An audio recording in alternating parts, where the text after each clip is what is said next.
लगी ना, मतलब ये हम्म चीज बचपन से थी मेरे अंदर। मैं किसी को टच नहीं करने देती थी और ना मैं किसी के हम्म टच करती थी। हम्म तो जैसे वो झुक के करने लगी तो मैं 2 कदम पीछे हट गई। हम्म तो उससे उसको बड़ा मतलब एम्बेरस फील हुआ कि भाई इन्होंने ऐसा क्यों किया। लेकिन ऑटोमेटिक मेरी बॉडी एकदम से पीछे सरक गई। उसमें हम्म। मैंने उसको किसी तरह से मतलब ऐसा फील कराना नहीं चाहा हाँ था। हाँ हाँ। लेकिन जैसे वो उठी ना तो उसके चेहरे पर मतलब एक वो था कि भाई अच्छा नहीं फील किया ऐसा उसने, हाँ हाँ, क्यों। अच्छा फील नहीं किया। हाँ। तो मैंने उसको फिर सीधा हक किया। तो मैंने हम्म उनको सिर्फ ये कहा कि मैं मतलब बेटी और बहू में फर्क नहीं समझती। तो मैं हम्म मतलब कि जितनी रिस्पेक्ट एक बेटी की करती हूँ ना उतनी बहू को भी देती हूँ। तो पैर छूने से हम ये नहीं कर सकते कि आप बेटी हो तुम नहीं छुओगे, बहू हो तो छुओगे। तो वो हम्म चीज मैंने उस टाइम तो वो बात संभाल ली वैसे। हम्म लेकिन मेरी सिस्टर थोड़ी सी उस विचारों की थी तो उन्होंने मेरे को काफी डांटा कि तू इस तरह की हरकतें यहाँ मत किया कर क्योंकि उनकी हम्म जॉइंट फैमिली है। लेकिन हम्म मैम मेरे अंदर ना ये शुरू से था। मेरी मदर छूती थी तो मैं उनको भी मना करती थी कि भाई आप में और इनमें फर्क नहीं है, आप मत छुआ करो। तो वो मेरी बात उस टाइम पे समझ नहीं पाती थी। हम्म तो जब मैंने पितामह की वीडियो देखी कि एक इंस्पेक्टर ने उनके पैर छुए थे तो उल्टा उन्होंने भी मतलब छुए उनके पैर, तब हम्म उन्होंने बोला था कि भाई हम आत्मिक लेवल पर एक ही जैसे हैं, ना कोई किसी से बड़ा है ना कोई छोटा है। हम सभी एक्सपीरियंस लेने आए हैं। हम्म और ना जेंट्स लेडीज का कोई फर्क है हमारे में, क्योंकि आत्मा तो सिर्फ बॉडी लेके आती है। तो वो बात मेरे को हम्म तब समझ आई थी कि मेरे अंदर ये चीज क्यों थी।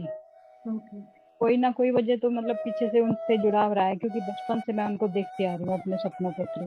हम्म तो कुछ उनकी कुछ ऐसी चीजें थी जो ऑटोमेटिक मेरे अंदर थी हम्म और मैं कभी हम्म समझ नहीं पाती थी और किसी को मतलब समझा भी नहीं पाती थी कि भाई ये मैं क्यों कर रही हूँ। वो बड़ा मुश्किल होता था उस मोमेंट पे जब कुछ ऐसा हरकत मेरे से हो जाती यस। थी। इसी लेकिन का जाने एग्जाम अनजाने में।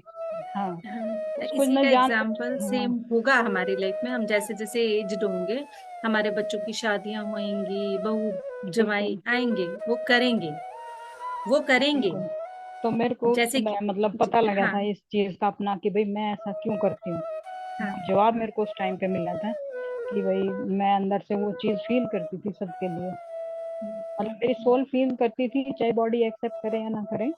लेकिन हम्म। ये चीज हम खुद फील करते हैं मैम एक यस। लेवल पे आके। मैं आपको बता रही हूँ ना, जैसे कि आपने अपना एग्जाम्पल दिया, ऐसे ही अब मेरे जेठ के घर मैरिज हुई है, तो जमाई आए हमारे घर, उन्होंने मेरे पाँव जब पहली बार छुए, तो मैंने उनका हाथ पकड़ लिया और मैंने उनको बोला कि मैं तुम लोगों के साथ एक मम्मी चाची या किसी बड़े ओहदे की तरह नहीं रहना चाहती, मैं तुम्हारी फ्रेंड हूँ, ताकि तुम मेरे साथ कुछ शेयर करना चाहो तो वो भी कर सको, इसलिए तुम मेरे पाम नहीं छुओगे तो मुझे कुछ ऐसा फील नहीं होगा। अगर तुम सोचो कि चाची बुरा मान जाएगी, तो वो जब भी आते हैं तो वो अपनी तरफ से ट्राई करते हैं, बट मैं उनका हाथ पकड़ लेती हूँ, हर बार ऊपर से ही पकड़ लेती हूँ, जैसे ही वो झुकने लगता है मैं उसका हाथ पकड़ लेती हूँ। मैंने कहा ले हेलो कर ले तू मेरे साथ। मैं उसका हाथ पकड़ लेती हाँ हूँ और बिल्कुल। उसके साथ हेलो करने लगती हूँ। मैंने कहा हम फ्रेंड्स हैं, टेंशन मत लो कि तुम जैसे क्या होता है, जब हम एक दूसरे को बड़ा मानने लगते हैं तो हम अपनी चीजों को शेयर नहीं करते एक दूसरे से। यस मैम बिल्कुल। वो भी एक गैप आ जाता है, हमारे हार्ट टू हार्ट गैप आ जाता है कि वो तो बड़े हैं तो मैं उनसे कैसे शेयर करूं। बिल्कुल। जब हमारा नेचर और हमारी चीजें सबके साथ फ्रेंडली रहती हैं, तो कोई भी हमारे साथ कुछ भी शेयर करने में शाइनेस फील भी नहीं करता, फिर वो हमारे बच्चे भी क्यों ना हो। बिल्कुल मैम। हाँ जी गुरमीत मैम, अब आप करें आगे कंटिन्यू, अगर कुछ आपके मन में है तो। नहीं मैम अभी भी मैं कोई अभी कुछ क्वेश्चन नहीं। है तो एक आप मिनट। लाएं, मैं चाहती हूँ लाएं, क्योंकि एक क्वेश्चन मिनट लाने में। वाले पर्सन बहुत कम होते हैं, उससे यस। सॉल्यूशन सबको मिलते हैं। Yes ma'am. एक और चीज मैं बोलूंगी कि जो संत मतलब पैर नहीं छूने देते ना उनका एक रीजन होता है मैम। जो मैं बुक्स पढ़ा करती थी बचपन से तो मेरे को उस टाइम पे पता लगा था कि एनर्जी का फ्लो ना, हम साइंटिफिक रीजन की तरफ जाएं तो ये होता है कि एनर्जी फ्लो करती है ऊपर से नीचे में। हमारे अंदर हम्म एक करुणा और वो चीजें बहती हैं जब हम एक अच्छे लेवल पर चले जाते हैं। तो संत होते हैं वो एक ऑटोमेटिक एक हायर लेवल पे होते हैं। तो एनर्जी का फ्लो तो एकदम लो पे जाएगा। अब कोई पैर छूता है तो एनर्जी उनकी तरफ मूव करती है। अब कौन किस स्थिति में यस। है, इस स्थिति की वजह से वो हर एक को पैर नहीं छूने देते कि भाई छूने सामने देते वाला हैं। किस लेवल में है। यस। समझ इसका पाएगा, उस एक एनर्जी ये को हैंडल कर साइंटिफिक पाएगा। रीजन है। हाँ, हाँ जी। बिल्कुल आप बिल्कुल अगर किसी के पाँव छू रहे हो तब आपकी एनर्जी जा रही है, बिल्कुल। हमें नहीं पता। समझ रहे हो इस बात को? ये एक बहुत बड़ा रीजन है यहाँ पर। और जब आप किसी का आशीर्वाद ले रहे हो तब आप उनके एनर्जी को ले रहे हो। हमें नहीं पता कौन किस एनर्जी में है, तो इसीलिए अपनी एनर्जी को हमें मेंटेन रखने के लिए ये करना है। बिल्कुल मैम। इसीलिए वो थोड़ा दूर से, और मतलब वो करते हैं ना कि दूर से हाथ करके बोल देते हैं भाई दूर से चलो, तो सब और सोचते हैं कि ये 90% बहुत बड़े ऐसा ही संत होता हैं। है, जितने भी हाँ संत होते हैं बिल्कुल कितने दूर होते हैं, पाँव तो बहुत कम बिल्कुल। लोग छू पाते हैं उनके। पैर तक नहीं जाने देते मैम, बहुत क्योंकि कम उनको रीजन कम पता होता लोग है। छू पाते हैं। हाँ, पर वही है कि संतों मैंने का जो इसलिए आशीर्वाद संतों का ही होता है। पूछा था, मैंने हाँ, कॉमन दुनिया में तो पूछा ही नहीं, क्योंकि हम कॉमन भी ऐसे दुनिया करते में हैं। अगर जैसा कि मैंने अपने निरंकारी मिशन की बात बताई, अगर एक ने आपने किसी के पांव छुए हैं, तो ऐसी जगह पे अगर है कि सामने वाला भी आपके पांव छू रहा है, तो वो बैलेंस हो जाए एनर्जी। Yes ma'am. आपने जो दिया वो आपने ले लिया, बिल्कुल जो आपने दिया वो आपने ले लिया।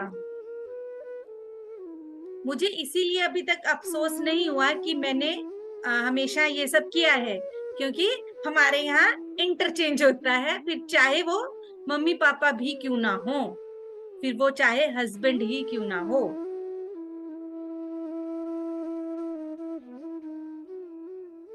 ये परंपरा नहीं है और कहीं भी। अगर एक दोनों कपल में दोनों हस्बैंड वाइफ निरंकारी मिशन से बिलोंग करते हैं, जब उनकी मैरिज होती है उस टाइम पे सबके सामने जब फेरे निरंकारी के हिसाब से फेरे होते हैं, तो हस्बैंड वाइफ के पांव छूता है, वाइफ हस्बैंड के पांव छूती है। आपने देखा कहीं ये? वो नहीं। बहुत रूहानी होता है, सच में बहुत रूहानी शादी होती है। एक चीज और भी वहां बहुत रूहानी होती है, माला जो होती है दोनों की एक ही होती है, उसमें एक और रूहानी होती है कि सभी के हाथों में फूल दे दिए जाते हैं। जिस टाइम फेरे बोल रहे होते हैं, सब लोग वो फूल बरसा रहे होते हैं, क्योंकि एक सोल टू सोल का आध्यात्मिक मिलन है, शारीरिक मिलन नहीं है। ये बाद में है शारीरिक। एक देवी देवताओं की तरह उनके ऊपर सब फूल बरसा रहे होते हैं। बहुत बड़े बड़े रीजंस हैं इनके पीछे। Yes ma'am. तो वो शादी जो है ना, एक ऐसी शादी होती है जैसी कि आप अगर गंधर्व विवाह समझते हो जो शिव पार्वती का हुआ था, लाइक दैट। सब गंधर्व सब आ जाते हैं, जो जो है वो सब क्या है, जो सब आत्माएं वहां बैठी हैं वो सब कौन है? देव गंधर्व, उन्हीं से तो जन्म लेके आए हुए हैं ना। वो सब वहां फूल बरसा रहे होते हैं उनके ऊपर। बहुत रूहानी शादी लगती है वो। और मुश्किल से 10 मिनट के अंदर बिना किसी खर्चे के, बिना किसी शोबाजी के वो शादी हो जाती है। पर मैडम मुझे एक पूछना है कि इसमें घर में जो बड़े लोग होते हैं उनका भी रिस्पेक्ट और उनको भी उनका सुनना चाहिए, जैसे कि माँ बाप का, फिर हम क्या मतलब पैर नहीं छूएंगे घर के, मैंने बताया ना, घर में बड़ों के आप छुएं, ये हाँ बात मैं बोल चुकी हूँ। ये हाँ बात मैं बोल चुकी हूँ कि घर में बड़ों को एक जो हम रिस्पेक्ट देते हैं अपने माँ बाप को, माँ बाप को रिस्पेक्ट इसलिए दे रहे हैं क्योंकि वो हमें इस भौतिक शरीर में लाने का कारण है। हाँ। ठीक है नहीं, ना? मैं ऐसे नहीं बोल दादा रही, मैं दादी हैं, वो हमारे माँ बाप को लाने का कारण है। बड़ों को रिस्पेक्ट दें आप, नहीं वैसे नहीं पर बोल रही कहीं मैं, बाहर जाकर जैसे किसी भी ऐसी एनर्जी के साथ ये सब ना करें। कोई नहीं, हम आप आगे बढ़ते हैं, ज्यादा लेट हो जाएगा मुझे लगता है टॉपिक। तो संगीता प्लीज स्टार्ट करें आज का लेसन 11। अगर किसी के माइंड में कोई क्वेश्चन हो तो आप लास्ट में जरूर पूछिएगा इसके बारे में। जो भी बातें हमने शेयर की हैं इसके बारे में किसी के मन में कोई भी प्रश्न हो, वेलकम। कोई भी अपने मन की बात को दबाएंगे नहीं, पूछेंगे यहाँ, क्योंकि आपका क्वेश्चन तो सॉल्व होगा ही, उसके साथ औरों को भी उसका आंसर मिलेगा। ठीक है। लेसन 12, जीवन का अंतिम लक्ष्य। जो कुछ भी जीवित है अकेला नहीं है, न ही अपने लिए है। William black. जिन लोगों में से मैं अब तक मिला उसमें सिवाना के संत न सिर्फ सबसे युवा थे बल्कि निसंदेह रूप से सबसे अधिक दयालु भी थे। जूलियन ने स्वीकार किया। योगी रमन ने मुझे बताया कि बचपन में जब वह नींद की प्रतीक्षा कर रहे होते थे तो उनके पिता धीरे से गुलाब के पुष्पों से ढकी कुटिया में प्रवेश करते थे और उनसे पूछते थे कि उस दिन उन्होंने कौन से अच्छे कार्य किए थे। विश्वास करो या मत करो, यदि वह यह कहते थे कि उन्होंने कोई भी अच्छा कार्य नहीं किया तो उनके पिता उनसे अनुरोध करते थे कि उठो और कोई भी अच्छा परोपकार का और निस्वार्थ सेवा का कार्य करके आओ, तभी तुम्हें सोने की अनुमति मिलेगी। जूलियन ने आगे कहा, सबसे अधिक आवश्यक गुण ज्ञान प्राप्त जीवन जीने के लिए जो मैं तुम्हें बता सकता हूँ जॉन, वह यह है, जब सब कुछ बताया जा चुका है और किया जा चुका है, इस बात का कोई महत्व नहीं कि तुम्हारे कितने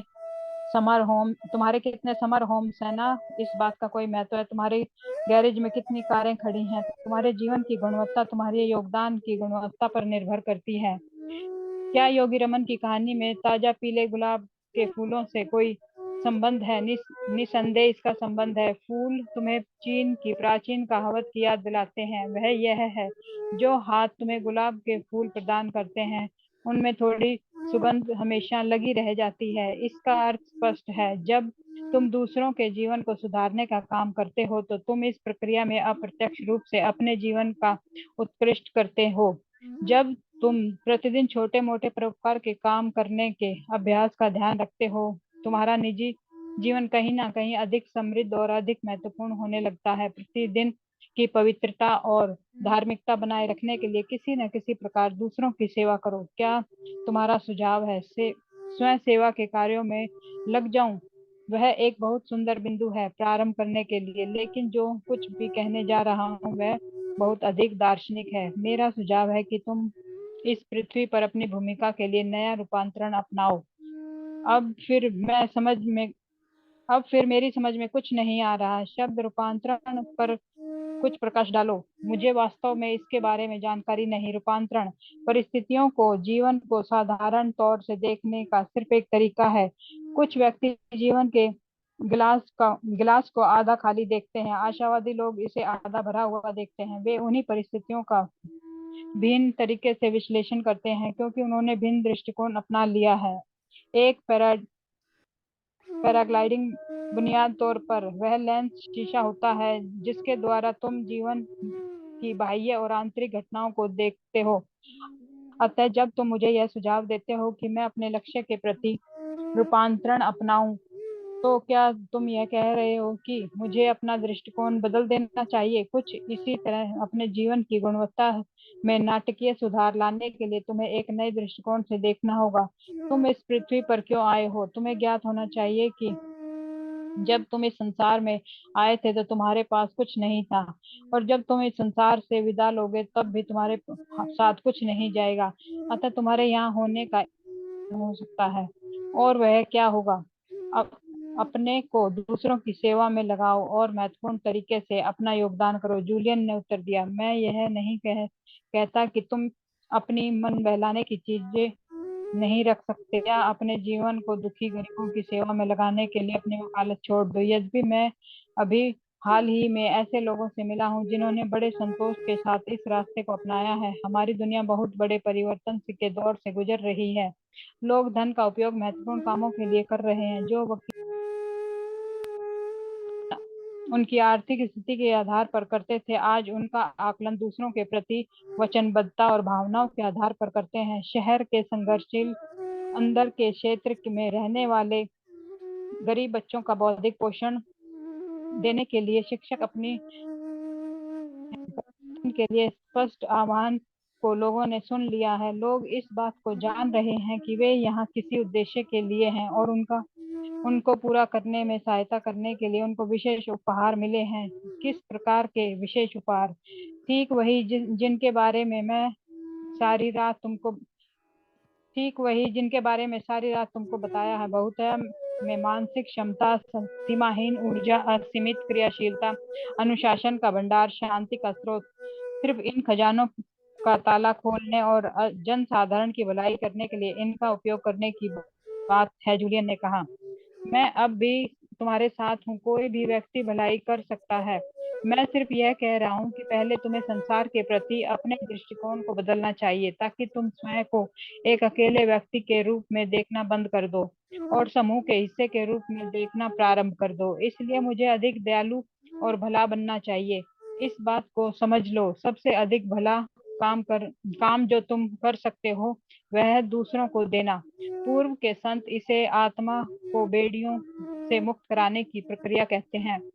यह अपनी आत्म चेतना को खोने और एक उच्चतर लक्ष्य को प्राप्त करने के लिए ध्यान केंद्रित करना प्रारंभ करने के विषय में है। यह अपने आप के आसपास के लोगों को देने के रूप में हो सकता है, चाहे इसका तात्पर्य अपना समय देने से हो, ऊर्जा देने से हो। ये वास्तव में तुम्हारे दो अत्यंत बहुमूल्य साधन हैं। यह कोई इतना बड़ा काम हो सकता है जैसे एक वर्ष तक प्रत्येक शनिवार और रविवार को गरीबों के बीच काम करना, या इतना मामूली भी हो सकता है कि जैसे अचानक ट्रैफिक जाम के मध्य कुछ कारों को अपने से आगे निकलने देना। यह बात घिसी पिटी लग सकती है, लेकिन एक बात तो मैंने सीखी है कि वह यह है कि जब तुम दुनिया को बेहतर स्थान बनाने के लिए प्रयास प्रारंभ करते हो तो तुम्हारी जीवन दायरे की ओर बढ़ जाता है। योगी रमन ने कहा था कि जब हम पैदा होते हैं हम रो रहे होते हैं, जबकि सारी दुनिया खुशियां मनाती है। उन्होंने सुझाव दिया कि हमें अपना जीवन इस प्रकार जीना चाहिए कि जब हम मरें तो दुनिया रो रही हो और हम प्रसन्न हो रहे हो। मैं जानता था जूलियन की बात में तर्क था। एक चीज जो मुझे वकालत करने में परेशानी कर रही थी वह है कि वास्तव में मैं यह अनुभव नहीं कर रहा था कि जो प्रतिदिन मैं अपने करने में सक्षम था वह कर पा रहा था। यह बात सही है कि मैंने बहुत से मुकदमे ऐसे लड़ाए थे जो नजीर बन गए थे और उन्होंने अच्छे कामों को आगे बढ़ाया था, लेकिन कानून मेरे पर सख्त बन गया था। बजाय लोभ परिश्रम के अपने न जाने कितने समकालीन कानून पढ़ने वाले छात्रों की तरह मैं भी एक आदर्शवादी था। अपने छात्रावास के कमरों में कोल्ड कॉफी और बासी पिज्जा खाते समय हमने दुनिया का परिवर्तन लाने की योजना बनाई थी। तब से लगभग 20 वर्ष गुजर चुके थे और परिवर्तन की वकालत करने की मेरी तीव्र लालसा का त्याग, गिरवी का कर्ज चुकाने और रिटायरमेंट फंड बनाने की तीव्र लालसा में ले लिया था।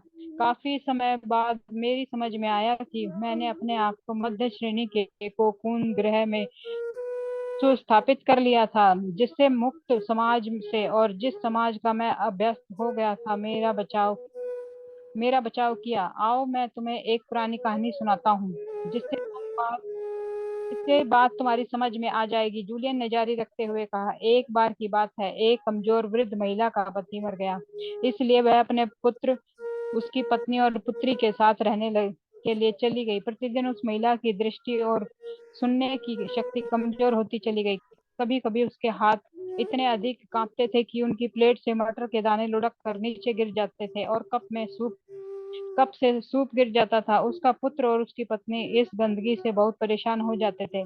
एक दिन उन्होंने कहा कि बस बहुत हो चुका है। इसलिए एक दिन उन्होंने उस वृद्ध महिला के लिए एक छोटी सी मेज झाड़ू रखने के कोठरी के निकट लगा दी। उसको वहीं बैठा अकेले ही हर बार खाना खिलाया जाने लगा। वह भोजन के समय अश्रुपूर्ण नेत्रों से उनकी ओर अपने कमरे से देखा करती थी, लेकिन खाते समय उसके चम्मच या कांटे गिरने पर उसे बुरा भला कहने के सिवाय उससे कोई बात नहीं किया करते थे। एक शाम रात के भोजन के समय से जरा देर पहले ही उसकी छोटी बेटी घर बनाने का बॉक्स से खेल रही थी। उसके पिता ने बड़े प्यार से पूछा, तुम यह क्या कर रही हो? मैं आपके और मम्मी के लिए एक छोटी सी मेज बना रही हूँ, उसने कहा। अतः किसी दिन जब मैं बड़ी हो जाऊंगी तब आप दोनों कोने में बैठकर खाना खा सकोगे। पिता और माता दोनों की बोलती बंद हो गई। थोड़ी देर चुप रही, फिर दोनों रोने लगे। अपने कृत्यों की प्रकृति और दुख जो उन्होंने दिया था उसे वे उसी क्षण समझ गए। उसी रात को वे उस वृद्ध महिला को अपने बड़ी खाने की मेज पर, जहां उसका सही स्थान था, वापस ले आए। और फिर उस दिन से हमेशा उस वृद्ध महिला के साथ, उनके साथ ही भोजन किया। और जब वह कभी भोजन का छोटा हिस्सा मेज पर गिर जाता था या कांटा छिटकर फर्श पर गिर जाता था तो किसी को इससे कोई परेशानी नहीं होती थी। जूलियन ने कहा, इस कहानी में माँ बाप बुरे लोग नहीं थे। करुणा की ज्योति जलाने के लिए उन्हें केवल बोध की चिंगारी की आवश्यकता थी। करुणा और परोपकार के दैनिक कार्य जीवन को अधिक कहीं अधिक समृद्ध बनाते हैं। प्रत्येक प्रातःकाल समय निकालकर विचार करो कि पूरे दिन में दूसरों की क्या भलाई करोगे। जिन लोगों को जरा भी इसकी आशा नहीं, उनके प्रति प्रशंसा के सद्भावनापूर्ण शब्द। जो मित्र मुसीबत में है उसके साथ सहृदयतापूर्ण व्यवहार। अपने परिवार के सदस्यों को बिना किसी कारण के प्यार के छोटे स्मृति चिन्ह देना। ये सभी चीजें जीवन जीने के आश्चर्यजनक तरीके में वृद्धि करती हैं। जहां तक मित्रता की बात है, उसे निश्चित रूप से निरंतर सुधारने की आवश्यकता है। वह व्यक्ति जिसके जिसके ये तीन ठोस मित्र हैं वास्तव में बहुत संपन्न है। मैंने सहमति से सिर हिलाया। मित्र जीवन में हंसी मजाक सम्मोहन सौंदर्य प्रदान करते हैं। एक पुराने मित्र के साथ पेट पकड़ कर हंसने वाली हंसी में शरीक होने से अधिक नवजीवन देने वाली कोई चीज नहीं। जब आप अत्यधिक आत्मसंयत हो जाते हैं तब मित्र आपको विनम्र विनम्र बनाए रखते हैं। जब जीवन थोड़ा जटिल हो जाता है और स्थिति वास्तविकता से अधिक खराब दिखाई देती है तब अच्छे मित्र सहायता करते हैं। मैं एक वकील था तो मेरे पास मित्रों के लिए कोई समय नहीं था। अब मैं अकेला हूँ, सिवाय तुम्हारे जॉन। मेरे साथ उस समय जंगल में लंबे भ्रमण के लिए जाने वाला कोई नहीं है, जब हर कोई नींद के मधुर और घुंघरे आगोश में छिपा पड़ा रहता है। जब मैं कोई आश्चर्यजनक पुस्तक पढ़कर समाप्त करता हूँ जिससे मैं बहुत अधिक प्रभावित होता हूँ, मेरे पास उन विचारों को बांटने के लिए कोई नहीं होता। और तब मैं पतझड़ के एक भव्य दिन की धूप और मेरे हृदय को सुखद लगती है और मुझे प्रसन्नता से भर देती है। मेरे पास कोई ऐसा नहीं होता जिसके सामने मैं हृदय के उद्गार व्यक्त कर सकूं। जूलियन ने शीघ्र ही अपने ऊपर काबू पा लिया। किसी भी प्रकार पश्चाताप के लिए मेरे पास कोई समय नहीं। शिवाना में अपने गुरुओं से मैंने सीखा है कि हर सुबह ज्ञान प्राप्त लोगों के लिए एक नया दिन है। मैंने हमेशा जूलियन को एक महामानव, कानूनी मल्ल योद्धा के रूप में देखा था, जो अपने विरोधियों के तर्कों को इस प्रकार चरमरा कर तोड़ देता था जिस प्रकार एक मार्शल आर्टिस्ट बोर्ड के भारी चिट्ठे को तोड़ देता है। मैं देख सकता था कि जिस आदमी से वर्षों पहले मैं मिला था वह एक बिल्कुल भिन्न प्रकृति के व्यक्ति के रूप में परिवर्तित हो गया था। जो व्यक्ति मेरे सामने खड़ा था वह भला, दयालु और शांतिपूर्ण था। वह अपने जीवन में और जीवन के रंगमंच में जो भूमिका उसे मिली थी उसे आश्वस्त प्रतीत हो रहा था। उसके जैसे किसी व्यक्ति से मैं कभी नहीं मिला था। वह मेरे अतीत की पीड़ा को एक बुद्धिमान प्रौढ़ शिक्षक की भांति देख रहा था और उसी समय वह यह भी ध्यान दिला रहा था कि उसका जीवन अतीत की घटनाओं के जोड़ से कहीं अधिक था। जूलियन की आंखें अभी आगे आने वाली बातों की आशा से चमकने लगी। मैं संसार के आश्चर्यों के प्रति उसके आनंद की भावना से अभिभूत हो गया था। जीने के लिए उनके अनियंत्रित सुख से प्रभावित हुआ। मुझे ऐसा प्रतीत हुआ कि जूलियन मैटले एक आहत प्रेमी, तर्कों को छोड़कर मरोड़ने वाला मुकदमेबाज वकील, जिसे धनाढ्य लोग नियुक्त करते थे, जिस जीवन व्यतीत करते हुए जिसने कभी किसी की चिंता नहीं की, साधारण व्यक्ति से आध्यात्मिक व्यक्ति बन गया था। जीवन में सिर्फ दूसरों की चिंता करने लगा था। शायद मैं इसी मार्ग पर चलने वाला था। ये सब जॉन सोच रहे थे जब जूलियन ने उसको ज्ञान दिया और आज का ये लेसन खत्म कर। हाँ जी, निस्वार्थ भावना से दूसरों की सेवा करो। आखिर में अपने जीवन का स्तर तुम्हारे प्रतिदान के रूप में अनुरूप हो जाता है। प्रत्येक दिन की पवित्रता बनाए रखने के लिए, देने के लिए जियो। दूसरों के जीवन को उन्नत करने के लिए तुम्हारा जीवन उच्चतम आयाम में पहुंच जाता है। प्रतिदिन परोपकार के कार्य करने का अभ्यास करो। जिन्हें आवश्यकता हो उन्हें दो। समृद्ध संबंध बनाओ। ये सारा था, पूरा चैप्टर हो गया 12। एक लास्ट रह गया सबसे है। पहला काम है जो तुम कर सकते हो वह दूसरों को देना। अपने उच्चतम लक्ष्य पर ध्यान केंद्रित करना प्रारंभ करो। अब बात आती है देने की। यहाँ पर क्लियर पता चल रहा है कि देना देना। अब हम कहते हैं कि हम क्या दान दे, क्या दान दे। सबसे बड़ा काम है, अगर किसी को आपके समय की आवश्यकता है, उसको वो समय दे। अगर किसी को आपके इमोशनल सपोर्ट की जरूरत। सपोर्ट की जरूरत है, वो दे। ठीक है ना। हम ये अभी तक हम सबको देने में ये पता है कि अन्नदान जाकर बाहर खिला देना वो बुरा नहीं है, वो बुरा नहीं है। पर आपका एक क्षण, आपका ज्ञान जो आपके अंदर है, वो अगर आप किसी को दे रहे हो तो वो हमेशा के लिए उसके जीवन में घर कर लेगा। पर अगर आप एक टाइम का खाना दे रहे हो, वो उसी क्षण की संतुष्टि देगा। वो केवल उसी क्षण की संतुष्टि देगा। और साथ में ये बताइए कि जरूरतमंद को दो, जिसको उसकी आवश्यकता हो। हमें पता ही नहीं होता, हम तो केवल फॉर्मेलिटीज में स्लिप कटवा देते हैं, भेज देते हैं। जिसको जरूरत हो उसको दो। बहुत सी चीजें हैं यहाँ पर। इस चीज को मैं पहले कहीं भी होते थे, मैं सच बताती हूँ। मतलब ऐसा होता था कि कोई अगर मांगने आता था तो झट से निकाल कर दे देती थी। पर अब अच्छे से ऑब्जर्व करती हूँ थोड़ी देर उन बंदों को मैं, उसके बाद में डिसीजन लेती हूँ कि मैं दूं या नहीं दूं। और एक और भी चीज हो जाती है फिर मेरे साथ, अगर मैं कहीं फ्रूट ले रही हूँ, कुछ ले रही हूँ, तो मेरी कोशिश पहली यही रहती है कि पहले उनको कुछ चीज दूं। हम देखते हैं कितनी बार ऐसे भी होते हैं लोग जो चीज को उतने खुशी से नहीं लेते जितना पैसों को लेते हैं।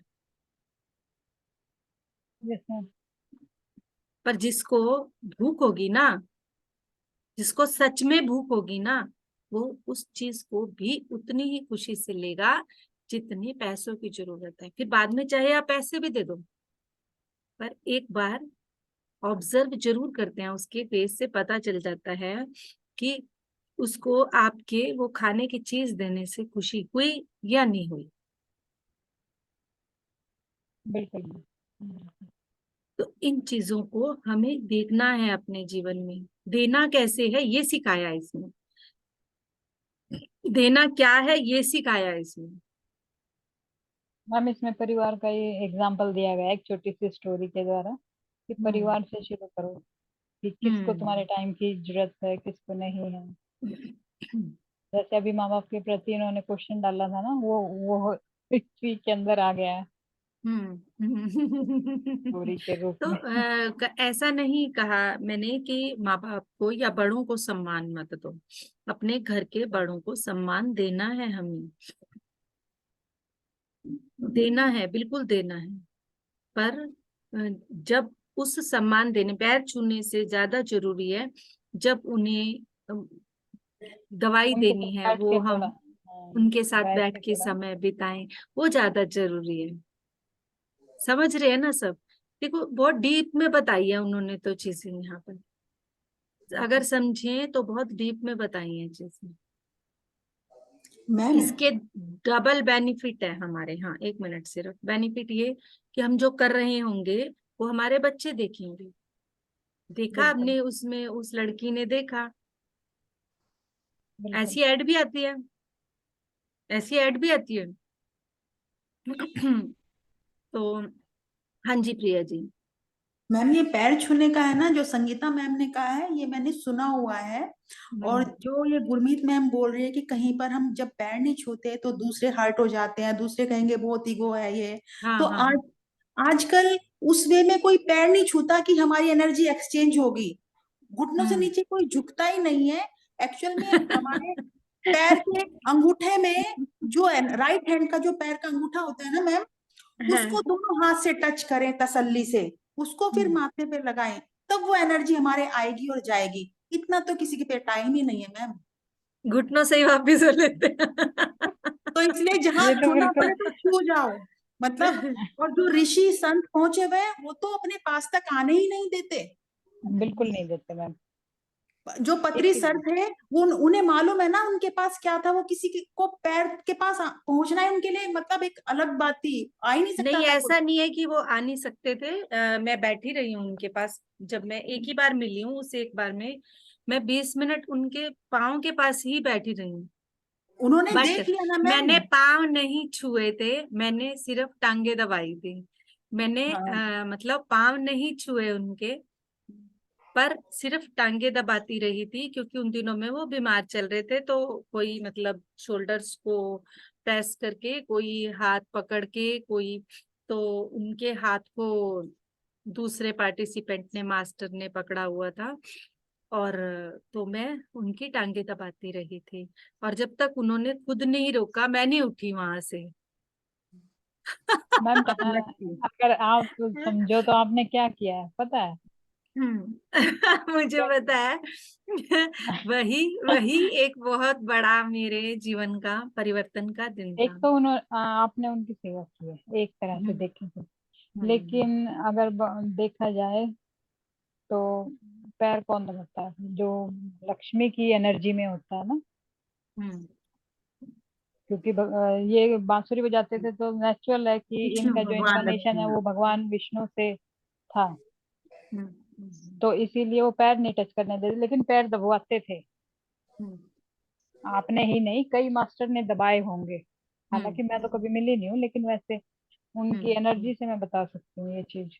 हम्म।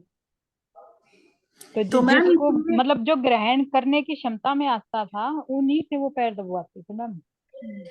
वो तो देखते ही, आंखों में झांकते ही पहचान लेते थे, क्योंकि मैं उस टाइम पे इतनी हाई एनर्जी में नहीं थी कि उनकी आंखों में देख के जान पाऊं, पर उनके उन 4-5 शब्दों ने ही सब कुछ खोल दिया बाद में।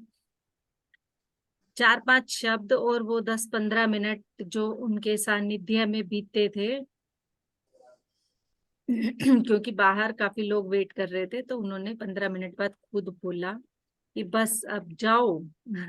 और को आने दो, और को आने दो, उनको भी मौका दो। मैं तो उठी नहीं वहां से। मैम जो संत होते हैं ना, जैसे चाहे पत्री सर तो मैंने कभी देखे, वो आंख से आंख भी जल्दी से नहीं मिलाते क्योंकि उसमें भी एनर्जी का होता है लॉस। पर वो आंख के थ्रू ही सामने वाले को पूरा देखते थे, उनको मतलब वो पता चल उनको तो जाता था नॉलेज है कि ना सब कुछ, वो हाँ। तो अपने हिसाब से जो कर सकते थे। लेकिन जनरल हम्म। पैर छूने में कोई प्रॉब्लम नहीं है आज की जनरेशन को, क्योंकि कोई पैर नहीं छूता। जिस तरह पैर से एनर्जी एक्सचेंज होती है, जो हमें नेगेटिव या पॉजिटिव मिलेगी वो कुछ होता ही, मतलब उस तरह कोई छुएगा नहीं। हम अपने मेडिटेटर्स यहाँ जो भी बात कर रहे हैं ना, वो हम अपने लिए कर रहे अपने हैं। लिए करते हैं। हाँ, Yes. क्योंकि हम अब इस एनर्जी में हैं, तो हमें अपने आप को कैसे लॉक करके सेव करके रखना है। अब क्योंकि अपनी एनर्जी भी हमें यहाँ वहां ज्यादा डिस्ट्रीब्यूट नहीं करनी है। क्योंकि ये हमारे बात है। कल्चर में ये बाहर जाना कई बार गलत हो जाता है अगर हम पैर नहीं छुएंगे उनके। बाहर जाके किसी, हमारा कल्चर ही ऐसा है। ये जरूरी नहीं कि हम किसी को छोटा दिखाएंगे या बड़ा दिखाएंगे, कई बार अब आदमी आप अगर किसी के गले मिल लेते हैं ना, आपकी दादी, नानी, ग्रैंड जो भी इन लॉज में है, तो वो और भी अधिक हार्ट टू हार्ट कनेक्शन होता है। नहीं मैम, मेरे यहाँ तो अगर पैर ना छुए तो घर में लड़ाई बच जाएगी, मेरे को तो छूना ही पड़ेगा। तो मेरे मैम को देखो तो ये तो प्रॉब्लम नहीं है। नॉर्मल है, हम सब टचवुड, ऐसे मतलब एक मुझे जो दोनों फैमिलीज मिली हैं, टचवुड, मतलब मैं बहुत लकी रही हूँ इस मामले में, कि मेरी मदर इन लॉ राधा स्वामी थी, तो वो पाम नहीं छूने देती थी जल्दी से। और निरंकारीज में था तो हम इंटरचेंज होता था, तो हमारे लिए बैलेंस हो जाता था। तो मेरे को तो मेरे को मतलब दोनों तरफ टचवुड इस चीज में बहुत अच्छी फैमिलीज मिली है। वो आप ये लकी है मैम, लेकिन इन वही जनरल जो हमारा कल्चर है, चाहे वो किसी भी बिल्कुल कास्ट में हो, उसमें यस, पैर छूना आई एग्री कंपलसरी है। प्रिया मैम, यही तो मैंने बोला है, हमारे कल्चर में भी अगर कोई पैर नहीं छुएगी ना, yes, बोलेंगे इसकी yes, बहू ये इन्ना दिन ऊंच ताकड़ ही बड़ी है। हाँ बिल्कुल सही बोल रही हो। वो आपका मैंने तभी क्वेश्चन मेरे माइंड में आ गया था, मैंने कहा चलो इसके बाद बोलूंगी कि जिस तरह पैर छूने का वो तरीका है, वो कोई छूता नहीं तो कोई परेशानी नहीं है, जिसके मर्जी छुओ हाँ, पैर। प्रिया मैम ने बिल्कुल सही पकड़ा है, सही पकड़ा है कि पर जाता हमें ही नहीं है नीचे। फॉर्मेलिटी से बाहर भी तो आना है कि नहीं है? नहीं मैम, ये फॉर्मेलिटी नहीं है, हम कि सबका मन दुखाएं उससे अच्छा है ना, जैसे सब चाह रहे हैं कर लो, हम तो ढल गए ना सबके तरह, हमें किसी को कुछ नहीं करना, हमारी अपनी ईगो है ही नहीं। यस, अब मैं इस बात पे ज्यादा बहस नहीं करना चाहती, क्योंकि यहाँ पे क्या रहता है, जो मैसेज होता है वो पहुंचाया जाता है, जिस तक पहुंचना होता है, जैसे पहुंचना होता है पहुंच जाता है। और दूसरी बात, हमारी इनर वॉइस के अकॉर्डिंग हमें चलना होता है। सुननी सबकी है, करनी अपने मन की है। ये तो बात सही है मैम, मेरा मेरा मानना ये होता है कि मेरे को किसी का मन दुखाने में, कोई दूसरा ये चाह रहा है ना कि ये ऐसे कर ले, हाँ ठीक है, तेरा मन नहीं दुखना चाहिए, ठीक है, उस पे मेरा कुछ खराब ना हो तो मैं कर मैं लूंगी वो। बड़ों प्रिया के लिए मैम, तो मैंने मना किया ही नहीं, बड़ों के लिए मैंने कहा है बिल्कुल कि बड़ों के पांव छुएं।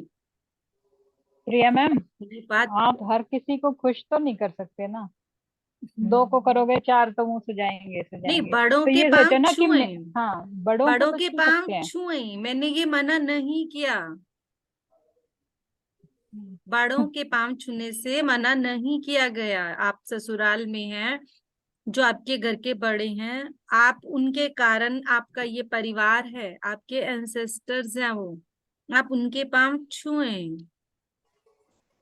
उनके पांव छूने से मना नहीं किया। मैंने क्या चीज कही है उसको ध्यान से आप सब लोग अपने उसमें जाएं, रिप्ले में जाएं, जब हम कहीं बाहर जाते हैं।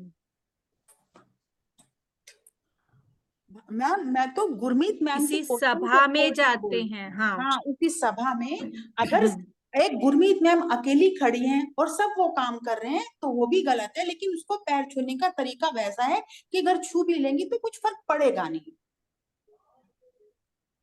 मैम आप घुटनों हमें तक छूते हो क्या? पहले ये बताओ। क्या बोले? तभी आप घुटनों घुटनों में छू के आ जाते हो, मेरे ख्याल पूरा झुकते नहीं हो। नहीं नहीं, झुकने की मेरी सास ने मुझे सिखाया था, दोनों हाथ पैर से मैं जनरल देखती हूँ पूरा कोई, मैं तो बेंगलोर में रहती हूँ, बेंगलोर में तो मेरा कोई है नहीं इतना कि पैर छुए, लेकिन जनरल जो आजकल देखती हूँ यंग जनरेशन को, वो तो दूर से ही घुटनों के तक करते हैं, गांव में या उधर की तरफ अभी करते हो मुझे नहीं मालूम, लेकिन जहां मैं रहती हूँ ऐसा नहीं है, मतलब दूर से चलो इतना कोई अजीब। बात नहीं, जैसे जिसको ठीक लगे। मेन जो हमारा मेन टॉपिक था वो गुड गुड मॉर्निंग और इन वर्ड्स के ऊपर था। इसमें मैंने जो मैसेज देना था वो हमारा अलग मैसेज था। ये मैसेज नहीं था कि हमें फैमिली में एक दूसरे के पाँव नहीं छूने, ठीक है। ये मैसेज नहीं था यहाँ पे, हमारा मैसेज अलग था नहीं, उस चीज मैं को। हाँ बिल्कुल मैं बिल्कुल हाँ। ठीक बोल रही हूँ, मैं तो उस बात को बोली, ये मेरा पढ़ा हुआ है, मतलब है कि एनर्जी कैसे जाती है, इसलिए दोनों हाथ को हम उसके जिस बंदे हमें के अपने अंगूठे को छुएंगे तो एनर्जी हमारी एक्सचेंज हो जाएगी। बड़ों के पाँव छूने में कोई ऐतराज नहीं है। बड़ों के पाँव छूने में, जो हमारे घर के बड़े हैं जिनके कारण हम हैं, कोई प्रॉब्लम नहीं है, कोई ऐतराज नहीं है। पाँव छुएं, पूरे छुएं, झुककर छुएं, कोई प्रॉब्लम नहीं है। पर कहीं हम किसी अननोन पर्सन, किसी अननोन सन, जिनको हम नहीं जानते हैं कौन किस एनर्जी में है, वहां हाँ, पर ये बात हुई थी। अवॉइड थोड़ा और करना हाँ, चाहिए। उस टॉपिक पर ये बात हुई थी। हाँ मैं उसी टॉपिक पर कह रही हूँ, वहां पर ज्ञान की बात हो रही थी, हाँ जी, आत्मज्ञान की बात हो रही थी, वहां पर सीनियोरिटी जूनियोरिटी को खत्म करने की बात हो रही थी। समझे? ठीक है, हमारा जो टॉपिक था वो ये था। वो आप बिल्कुल ठीक, मैं तो गुरमीत मैम की वो परेशान हो इस चक्कर में मैंने उनको जवाब नहीं, दिया वो परेशान नहीं है। कि किसी बात में। गुरमीत अपना फेस दिखाओ, तुम परेशान नहीं परेशान हूँ हो क्या? मैं तो खुद, मैं तो बेटी हूँ, मेरे से तो कोई छुआता ही नहीं है। मैं तो परेशान हुई। हाँ जी मेरा तो बहू बिमला वाला जी। सीन ही नहीं है, मेरे तो बहू वाला सीन ही नहीं है। चलो मैं तो बहुत जस्ट अच्छी ऐसे बात है। क्वेश्चन पूछा था। क्वेश्चन जो माइंड में आया उन्होंने डाल दिया। हाँ भी ये सब होता है। सही है। हाँ जी बिमला मैम आप क्या कहेंगे? मैम हमारे तो छुआते नहीं है, दबुआते हैं। हाँ जैसे तो वो आपने अच्छी बात पद्धति है। का बताया ना, तो हाँ घुटनों वो के बहुत नीचे अच्छी ऐसे बात है। दबाते हैं हमारे। बिल्कुल दबाते हैं। बिल्कुल हाँ हरियाणा जी, में जो जाट बिल्कुल मैम। मतलब लोकल फैमिलीज हैं उनमें सास के पांव दबाए जाते दबा हैं। पांव दबाते हैं। पकड़ के यूं माथा नहीं टेकते, 2-3 बार दबाने नहीं पड़ते नहीं हैं उनको। हाँ ऐसे भी नहीं हाँ होता हाँ है कि हाँ हाँ भाई आप हाथ लगाओ और छोड़ दो। पूरा दबा के जोर से यस और फिर वो आशीर्वाद देती है बुढ़िया। हाँ, वो आशीर्वाद देती है, दूधो नहाओ पूतो फलो, बड़ा अच्छा लगता है फिर। हाँ वही कह रही हूँ। फिर वो बूढ़े आशीर्वाद देते हैं, वरना आशीर्वाद नहीं देते जब तक बहू 3-4 बार अच्छे से टांगे ना दबाए। मैंने देखा है। यस। तभी मैं चुप थी कि हमारे तो दबाए जाते हैं, दबाना तो शायद ठीक है। हाँ ठीक है बिल्कुल ठीक है। हाँ जी। बिल्कुल ठीक है। देखो हरियाणा की परंपरा ऑलरेडी उसी पे चल रही है? पता नहीं है ना इन चीजों का, कहाँ कितने हम ठीक है, कहाँ कहाँ हम कितने अच्छे से चल रहे हाँ, हैं, जो है ना? चल रहे हैं हमारे बड़ों से वो हम निभा रहे हैं। हाँ। हाँ जी। और सभी अपना एक्सपीरियंस स्वाध्याय का कुछ शेयर करना चाहते हैं तो करें, नहीं तो चलते हैं हम। 1 घंटा हो गया, आधे घंटे का टाइम था। हाँ। और कोई? मेडिटेशन टाइम आज 4:30 है ना मैडम? हाँ आज 4:30 ही है। अब 4:30 ही सोच रहे हैं। वैसे तो फिर माइंड में ये भी आ रहा था कि इसी को कंटिन्यू करके खत्म कर देते, पर अब चलो मैम 4:30 कल से कल से अगर 5 बजे करने हैं मुझे बता दो, फिर मेरे 2 मैं 10, क्योंकि कल 5 कांता करना मैम बोल। पड़ेगा, अदरवाइज कांता मैम ज्वाइन नहीं करेंगे हाँ, मुझे लग तभी रहा मैं है। यही बोल रही थी, कोई नाराज नहीं होना चाहिए। कल को हाँ कहते गुरमीत ने चेंज मुझे करवा ऐसा दिया। लग रहा है कि 5 बजे करना पड़ेगा, अदरवाइज कांता मैम कहेंगे कि सबके अकॉर्डिंग कर दिया, मेरे अकॉर्डिंग मैंने नहीं खुद ही किया। बोल दिया, मैंने आज तभी मेरे मन में भी कल कल ही आ गई थी ये बात, मेरे मन में कल ही आ गई हाँ थी कि कि वो यही आपने बोल रहे जो थे। करना है ना मैम वो ये तो करो, कोई हमारे बात मन में नहीं। भी आई थी, विकांता मैडम कहेंगे मेरी तो वेरी न चली। तो हाँ ये मैम मतलब आप उनके आपने अकॉर्डिंग टाइम नहीं हुआ, तो हम 5 मैंने से तो 6 ये का रख लेंगे, ठीक है? हाँ मैंने ये बोला मुझे बता दो, ताकि फिर मैं बच्चों को 5 से ट्यूशन का 6 टाइम का रख देना होता है लेंगे। ना। 4:30 से 5:30 की बजाय कल से 5 से 6 रहेगा। आज हम इसको ठीक है, कंटिन्यू करेंगे ठीक है। 4:30 नहीं से मैं तो खुद ही 5:30, कह रही हूँ क्योंकि आप आप 5 से टाइम 6 ही दे करो। चुके थे तो मुझे हाँ जी, लगा हाँ कि जी। अभी हम उस चीज को नहीं छेड़ते, तो मेरे 5 को से भी कल 6 का लग गया कर था, लेंगे। मैंने कहा वो नाराज नहीं होने चाहिए कोई भी। तो थैंक यू मंजू। आप बोल सकते हो यहाँ कुछ अपने एक्सपीरियंस, कुछ भाव अपने शेयर करना चाहते हो तो मंजू मैम अनम्यूट करके बोल सकते हो। ट्यूशन स्टार्ट हो गई क्या?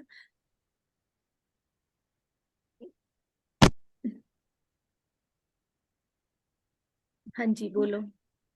मैम सब ठीक है जो आप कह रहे हो, सबसे सहमत है।